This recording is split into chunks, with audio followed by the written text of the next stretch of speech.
കഴിഞ്ഞ ദിവസം എനിക്ക് ഇൻസ്റ്റയിൽ ഒരു മെസ്സേജ് വന്നിരിക്കുന്നു, ലോറിയലിൻ്റെ സ്മൂത്തനിങ് ക്രീമിൻ്റെ ഓൺലൈനിലുള്ള ഫോട്ടോ കാണിച്ചിട്ട് ഇതല്ലേ സ്മൂത്തനിങ്ങിന് യൂസ് ചെയ്യുന്നതെന്ന് ചോദിച്ചിട്ട് അവർക്ക് വീട്ടിൽ നിന്ന് തന്നെ യൂസ് ചെയ്യാനാണ്. സ്മൂത്തനിങ് എന്ന് പറയുന്ന ഒരു സർവീസ് നമ്മളിവിടെ അത്രയും ട്രെയിൻഡായി കഴിഞ്ഞ ഒരു സ്റ്റാഫിനെ കൊടുക്കുള്ളൂ.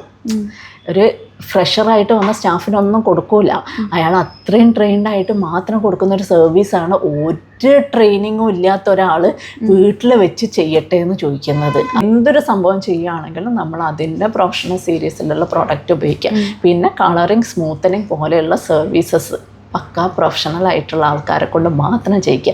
അത് സെൽഫായിട്ട് പരീക്ഷണങ്ങൾ യൂട്യൂബ് കാണുന്നത്, ഇതൊക്കെ മാക്സിമം യൂട്യൂബ് കണ്ടിട്ട് യൂട്യൂബിൽ കാണുന്നതാണ് ഈ പരീക്ഷിക്കുന്ന മൊത്തം. നമ്മളിപ്പോൾ യൂട്യൂബിൽ എന്തെങ്കിലും വെച്ചിട്ട് മെഡിസിനൊക്കെ അങ്ങനെ കഴിക്കാന്നൊക്കെ പറഞ്ഞു കഴിഞ്ഞാൽ അതും ചെയ്യുന്നുണ്ട് ഇപ്പോൾ. അപ്പോൾ എല്ലാം യൂട്യൂബേഴ്സാണ് കാര്യങ്ങൾ ഡിസൈഡ് ചെയ്യുന്നത്, എല്ലാവർക്കും ഉള്ള ഉപദേശം കൊടുക്കുന്നതും ഒക്കെ അങ്ങനെയല്ലേ. നമ്മളിപ്പോൾ ഒരു വീഡിയോ കാണുകയാണെങ്കിൽ അവർ ആ പ്രൊഫഷണൽ ആണോ എന്നെങ്കിലും അറ്റ്ലീസ്റ്റ് നോക്കുക.